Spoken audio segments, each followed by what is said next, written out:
खाद्यान्न फसल हो गया, दलहन फसलें हो गई, तिलहन फसलें हो गई। इस अध्याय में हम नकदी फसलें या व्यापारिक फसलें पढ़ेंगे। नकदी फसलों को ही व्यापारिक फसलें कहते हैं, इंग्लिश में कैश क्रॉप्स और कॉमर्शियल क्रॉप्स। कॉमर्शियल क्रॉप्स के अंतर्गत या कैश क्रॉप्स के अंतर्गत रबड़ आता है, गन्ना आता है, चाय और कहवा आता है, कपास और जूट आता है और तंबाकू की खेती। ये सारी फसलों की खेती कैश क्रॉप्स के अंतर्गत आती है। ऊपर पहली लाइन में नाम लिखा हुआ है। ये सभी नकदी या व्यापारिक फसलें। सबसे पहले हम स्टार्ट करेंगे गन्ना से। गन्ना ग्रैमिनी कुल का पौधा है।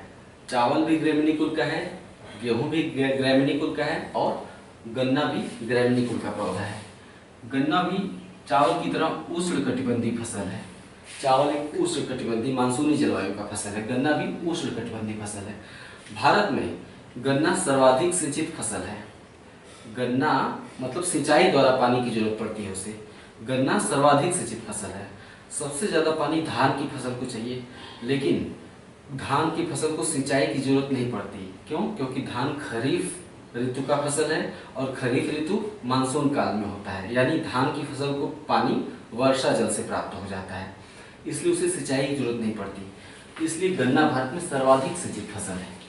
गन्ने के बाद हमने पहले ये सब बातें बता चुका हूँ मैं कि गन्ने के बाद गेहूं दूसरी सर्वाधिक सिंचित फसल है भारत में। गन्ने की फसल को तैयार होने में 1 वर्ष का समय लगता है। ठीक है। गन्ना और चीनी दोनों के उत्पादन में विश्व में प्रथम स्थान ब्राजील का है और ब्राजील के बाद दूसरा स्थान भारत का है। गन्ना और चीनी उत्पादन में ब्राजील के बाद भारत का दूसरा स्थान है, गन्ना और चीनी में। ठीक है। जबकि चीनी की खपत में, जबकि विश्व में चीनी की खपत में भारत का पहला स्थान है। भारत के लोग चीनी बहुत ज़्यादा खाते हैं, इसलिए दुनिया भर में सबसे ज़्यादा खपत चीनी की भारत में होती है। देश में सर्वाधिक गन्ना और चीनी उत्पादक राज्य हमारा उत्तर प्रदेश है। देश में सर्वाधिक गन्ना भी उत्तर प्रदेश में पैदा होता है और चीनी भी सबसे ज़्यादा उत्तर प्रदेश में ही पैदा होता है। हालांकि सर्वाधिक चीनी मिलें महाराष्ट्र में। गन्ना और चीनी उत्पादक राज्य सबसे ज़्यादा यूपी है। उत्तर प्रदेश भारत का 45% गन्ना उत्पादन करता है। यूपी भारत का 45% गन्ना उत्पादन करता है। यूपी के बाद गन्ना और चीनी उत्पादन में महाराष्ट्र का स्थान है ना। हालांकि सर्वाधिक चीनी मिलें कहाँ पे हैं? महाराष्ट्र में पड़ती हैं। नेक्स्ट, दक्षिण भारत की जलवायु आर्द्र है। ह्यूमिडिटी वहाँ की वायु में अधिक होती है, वर्षा भी रह रखे बौछार पड़ती रहती है, क्योंकि समुद्र तट पूरब में भी है और पश्चिम में भी है। तो जो दक्षिणी भारत है, अर्थात तमिलनाडु, आंध्रा और महाराष्ट्र, कर्नाटक का क्षेत्र, दक्षिणी भारत में जलवायु आर्द्र है, इसलिए वहाँ का गन्ना अधिक रस वाला और अधिक मोटा होता है। यहाँ भी जो हम लाल कलर का गन्ना देखते हैं उत्तर भारत में, जो ठेले पे जिससे रस निकालते हैं, लाल कलर वाला, लाल रंग वाला गन्ना दक्षिण भारत का ही गन्ना होता है। वो अधिक रस वाला होता है। यही कारण है कि ठेले पे जो रस पिलाते हैं वो लाल वाला गन्ना रखते हैं, क्योंकि उससे रस ज़्यादा निकलता है। इससे भी आप समझ सकते हैं, है ना। तो दक्षिण भारत का गन्ना अधिक रस वाला और अधिक मोटा होता है, लेकिन उसमें मिठास उतनी नहीं होती। मिठास उत्तर भारत के गन्ने में ज़्यादा होती है। नेक्स्ट, गन्ने के रस में चीनी की मात्रा 10 से 12% तक होती है। ठीक है। यानी कि अगर आप 100 ml गन्ने का रस पी रहे हैं तो उसमें 10 ग्राम या 10 ml चीनी होता है। गन्ने के रस में चीनी की मात्रा 10 से 12%। ये सब सवाल पूछे जाने वाले हैं, बहुत ही इंपॉर्टेंट है। एक एक चीज पूछा जाता है प्रश्न पत्रों में। कृषि प्रौद्योगिकी और कृषि का स्थान बढ़ रहा है, उससे पूछे जाने वाले प्रश्नों का स्थान बढ़ रहा है। सावधानी से एक एक चीज को बहुत महत्वपूर्ण समझते हुए नोट करिएगा।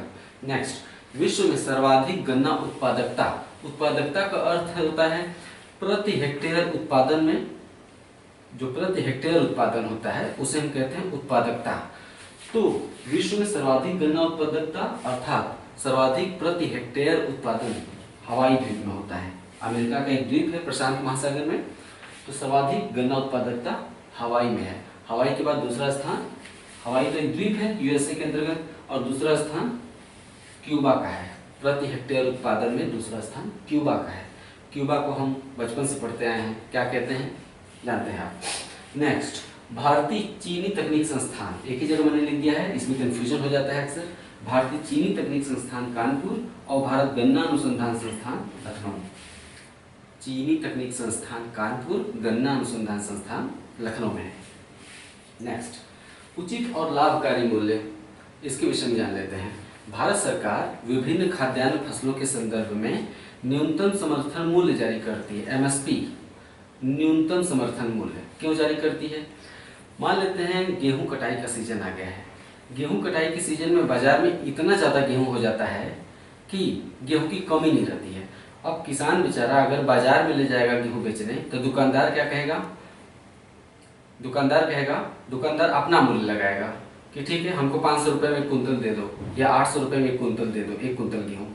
क्यों? क्योंकि बाजार में गेहूं की कमी नहीं है ना।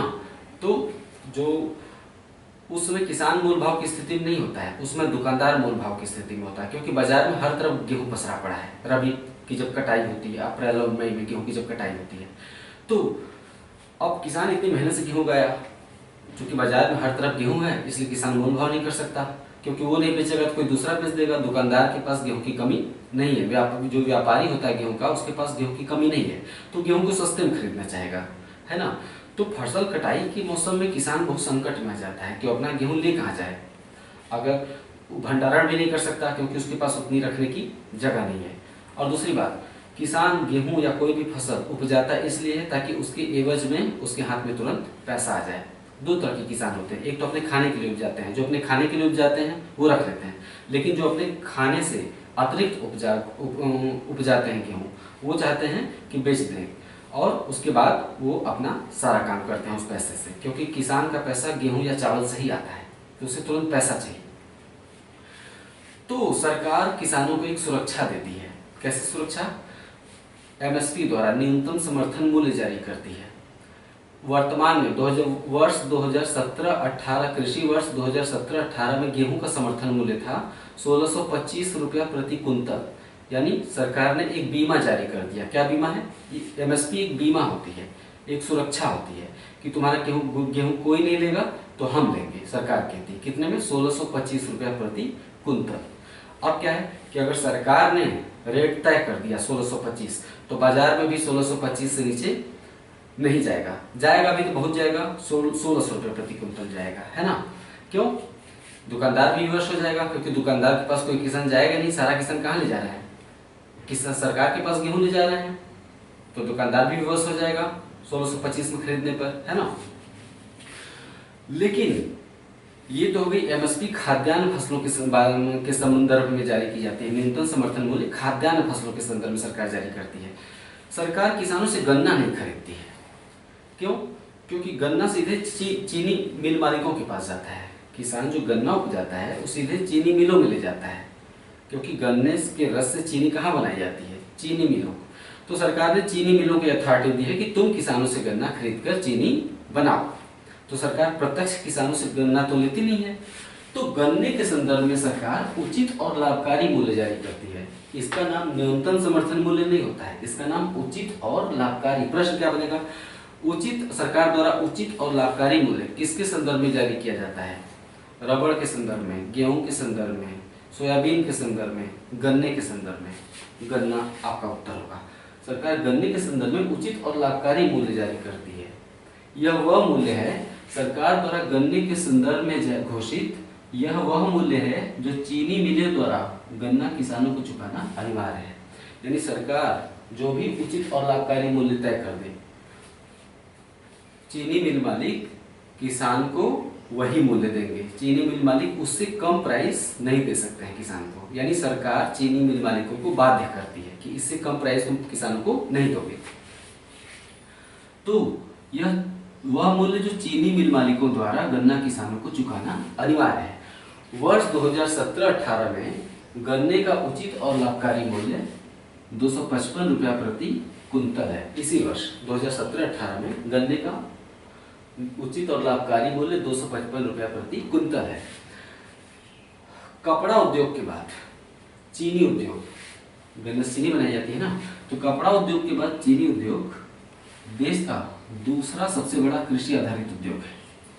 चीनी उद्योग देश का दूसरा सबसे बड़ा कृषि आधारित उद्योग है। गन्ना और मक्का C4 फसलें हैं, मक्का भी है और गन्ना भी है। C4 फसलें क्या होती हैं? वो फसल जो प्रकाश संश्लेषण के दौरान ऑक्सैलो एसीटेट बनाते हैं। ठीक है, C4 पौधे प्रकाश संश्लेषण या फोटोसिंथेसिस के दौरान ऑक्सैलो एसीटेट बनाते हैं, इनकी ये खासियत होती है। नेक्स्ट, अब अगली फसल है रबड़। रबड़ के बारे में जानते हैं। रबड़ उष्णकटिबंधीय पौधा है। उष्णकटिबंधीय मतलब होता है ट्रॉपिकल, विषुवत रेखा के आसपास। रबड़ एक उष्णकटिबंधीय पौधा है। रबड़ का मूल निवास स्थान या उत्पत्ति केंद्र, हर पौधे का एक मूल निवास स्थान होता है। बाद में लोग अपने फायदे के लिए उसकी खेती जगह जगह करने लगते हैं, तो कोई भी फसल दुनिया भर में फैल गई है। लेकिन जब खेती प्रचलन में नहीं थी तो कोई भी पौधा जंगल में पाया जाता था, गेहूं भी, चावल भी और गन्ना भी। बाद में हम उसमें संकरण द्वारा, यानी दो फसलों को आपस में मिला के या जेनेटिकली मॉडिफाइड करके हम उसमें सुधार लाते हैं ताकि ज़्यादा उत्पादन कर सके, क्योंकि जंगली पौधा उतना ज़्यादा उत्पादन नहीं कर पाता है। उसमें हम सुधार करते हैं उसके बीजों में, तब हम खेती करते हैं ताकि ज़्यादा उत्पादन दे सके। तो जब तक हम सुधार नहीं किए होते वो पौधा जंगल में होता है और वही उसका मूल निवास स्थान या उत्पत्ति केंद्र होता है। तो रबड़ का उत्पत्ति केंद्र या मूल निवास स्थान अमेजन नदी की घाटी है या अमेजन बेसिन है, ओके, जो ब्राजील में पड़ता है। वही रबड़ के पौधे का मूल निवास स्थान है। हालांकि दुनिया में रबड़ का सबसे बड़ा उत्पादक थाईलैंड है। दुनिया में रबड़ का सबसे बड़ा उत्पादक थाईलैंड है। थाईलैंड में सड़कें भी रबड़ से बनाई जाती हैं। इंडिया में भी कहीं कहीं प्रयोग होता है। आप देखते होंगे कि चलते समय सड़क मुलायम लगती है, हल्की हल्की दबती है। इंडिया में भी, इवन मैं इलाहाबाद में उस समय इलाहाबाद में मैंने नोटिस किया है कि कहीं कहीं सड़कों में रबड़ का प्रयोग किया गया, थोड़ा बहुत किया जाता है। हो सकता है मैं गलत समझ रहा हूँ, क्योंकि वहाँ पे सड़क काफ़ी, अगर आप प्रेस करिए तो हल्की सी दबती है।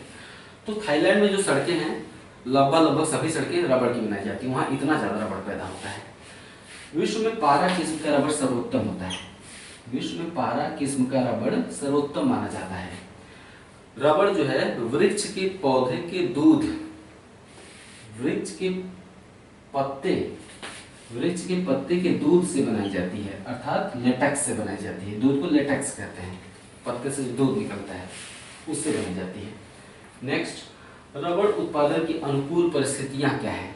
किन क्षेत्रों में, जैसे उत्तर प्रदेश में रबड़ की खेती क्यों नहीं होती? क्योंकि उत्तर प्रदेश में अनुकूल परिस्थितियां नहीं पाई जाती है। रबड़ की खेती की अनुकूल परिस्थितियां वो सीमित जगहों पर पाई जाती है। क्या है? तापमान बहुत ऊंचा होना चाहिए और धूप खिली होनी चाहिए हमेशा। तापमान भी ऊंचा होना चाहिए और धूप भी होनी चाहिए। वर्षा 200 सेंटीमीटर से, हमारे उत्तर प्रदेश में तापमान भी ठीक ठाक है, धूप भी ठीक ठाक है। हाँ, तापमान, ठंडी का अगर मौसम आ गया तो उत्तर प्रदेश में तापमान बहुत नीचे चला जाता है उत्तर भारत में। लेकिन दक्षिण भारत में क्या है, ऊंचा तापमान भी है और धूप भी हमेशा रहता है ना। दूसरी परिस्थिति 200 सेंटीमीटर से अधिक वर्षा। उत्तर भारत में 200 सेंटीमीटर से अधिक वर्षा नहीं होती है। उत्तर भारत में होने वाली वर्षा 100 से 150 सेंटीमीटर होती है। उत्तर भारत में 100 से क्या, राजस्थान में तो 10 सेंटीमीटर वार्षिक से भी कम होता है। तो उत्तर भारत में 10 सेंटीमीटर से लेकर लगभग 125 सेंटीमीटर तक वार्षिक वर्षा होती है उत्तर भारत में। लेकिन दक्षिण भारत में वर्षा, जैसे पश्चिमी घाट, मालाबार तट, वहाँ पर 250 सेंटीमीटर से भी अधिक वार्षिक वर्षा होती है। तो रबड़ के पौधे को 200 सेंटीमीटर से अधिक वार्षिक वर्षा चाहिए, है ना। लेटराइट या लाल मिट्टी का क्षेत्र होना चाहिए, ठीक है। इसीलिए भारत में रबड़ उत्पादन की अनुकूल परिस्थितियाँ दक्षिण भारत के राज्यों में पाई जाती हैं। भारत में रबड़ उत्पादन की अनुकूल परिस्थितियाँ दक्षिण भारत के राज्यों में पाई जाती हैं और केरला रबड़ का सबसे बड़ा उत्पादक राज्य है, क्योंकि ये सारी परिस्थितियाँ दक्षिण भारत में ज़्यादा पाई जाती हैं। तापमान भी ऊंचा रहता है, उस विषुवत रेखा के पास है, विषुवत रेखा के पास है दक्षिण भारत। तापमान भी ऊंचा रहता है, वर्षा भी ज़्यादा होती है दक्षिण पश्चिमी मानसून से टकराकर, इसलिए वहाँ रबड़ उत्पादन की अनुकूल परिस्थितियाँ हैं। भारत में रबड़ का प्रति हेक्टेयर उत्पादन दुनिया में सर्वाधिक है। अच्छी बात यह है कि भारत में रबड़ का जो प्रति हेक्टेयर उत्पादन होता है, रबड़ की उत्पादकता दुनिया में सर्वाधिक है। लेकिन भारत का रबड़ उत्पादन में दुनिया में चौथा स्थान है, लिखा हुआ है यहाँ पे कहीं। लेकिन कुल उत्पादन में भारत का, रबड़ उत्पादन में भारत का चौथा स्थान है। नेक्स्ट, कपास पर आते हैं। कपास, ये प्रश्न पूछा जा चुका है कि कपास किस कुल का पौधा है। कपास मालवेसी कुल का पौधा है, महत्वपूर्ण है ये। कपास मालवेसी कुल का पौधा है। दुनिया में कपास की खेती के अंतर्गत सबसे ज्यादा क्षेत्रफल हमारे इंडिया में है। कपास की खेती के अंतर्गत सबसे ज़्यादा खेत अर्थात क्षेत्रफल इंडिया में है, लेकिन कपास उत्पादन में चीन के बाद भारत का दूसरा स्थान है। चीन के बाद दूसरा स्थान है भारत का। नेक्स्ट,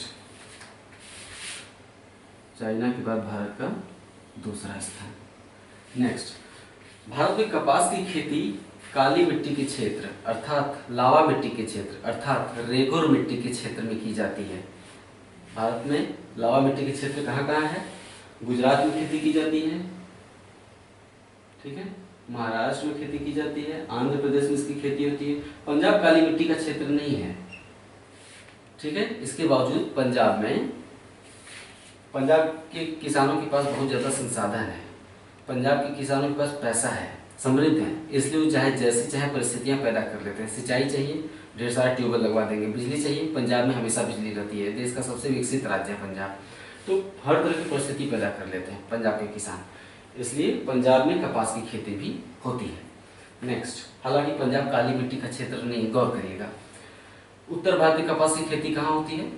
पंजाब में। ऐसे कपास उत्पादन में गुजरात प्रथम स्थान पर है। भारत में कपास उत्पादन सबसे ज़्यादा गुजरात राज्य में होता है और ये देश का 34% कपास उत्पादित करता है गुजरात। गुजरात के बाद दूसरा सबसे बड़ा कपास उत्पादक राज्य महाराष्ट्र है। 2 साल पहले नंबर 1 पर महाराष्ट्र था कपास उत्पादन में, लेकिन अब गुजरात हो गया है, अब दूसरे स्थान पर महाराष्ट्र चला गया है। नेक्स्ट, ये सवाल पूछा जा चुका है, इसलिए जो सवाल पूछे जा चुके हैं उन्हें घुमा फिराकर फिर पूछा जाएगा, इतना तय है। कपास की रेशे की लंबाई 2.5 से 5 सेंटीमीटर तक होती है। सामान्य तौर पर कपास के रेशे की लंबाई, कपास महत्वपूर्ण पौधा है। भारत का सबसे बड़ा संगठित उद्योग कपड़ा उद्योग है। भारत का सबसे बड़ा संगठित उद्योग अर्थात सबसे ज्यादा रोजगार देने वाला कौन सा है उद्योग? कपड़ा उद्योग है। कपड़ा उद्योग किस पर आधारित है? कपास पर आधारित है। कपास क्या होता है? जब कपास की डोडियां फूटती हैं, उनका फल फूटता है, तो उसमें से रुई निकल जाती है, वही रुई कपास कहलाता है। उसी से इंडिया का सारा कपड़ा उद्योग संचालित हो रहा है, उसी रुई से। तो रुई की कभी कभी लंबाई पूछ लेती है कि कपास के रेशे की लंबाई कितनी होती है? 2.5 से 5 सेंटीमीटर तक लगभग होती है। लेकिन सर्वोत्तम किस्म का जो कपास होता है, जो अमेरिका में पाया जाता है, यूएसए अमेरिकन कपास या सर्वोत्तम किस्म का कपास 5 सेंटीमीटर से भी अधिक लंबा हो सकता है। नेक्स्ट, कपड़ा उद्योग देश का सबसे बड़ा, नीचे लिखा हुआ है सबसे बड़ा, कपड़ा उद्योग देश का सबसे बड़ा संगठित उद्योग है, यानी यह देश का सबसे बड़ा रोजगार प्रदाता संगठित उद्योग है। देश में सबसे बड़ा रोजगार देने वाला क्षेत्र कौन सा है? कृषि क्षेत्र है, लेकिन कृषि एक संगठित उद्योग नहीं है, इसलिए सबसे बड़ा संगठित उद्योग कौन सा है? सबसे बड़ा कपड़ा उद्योग है। ये हो गया नकदी फसलें या crops, cash crops. Cash crops में आज 3 हुए क्योंकि ये बड़े थे, गन्ना, रबड़ और कपास, ये बड़े हिस्से थे। इसके अलावा चाय, कॉफी, तंबाकू और जूट छोटे छोटे हैं। नेक्स्ट वीडियो हम उसे शामिल करके कंप्लीट करवा देंगे। कैश क्रॉप्स महत्वपूर्ण है, इसे ध्यान से लिख लीजिएगा, जैसे मैंने बोला वैसे लिखिएगा। ओके, ठीक है, नमस्कार।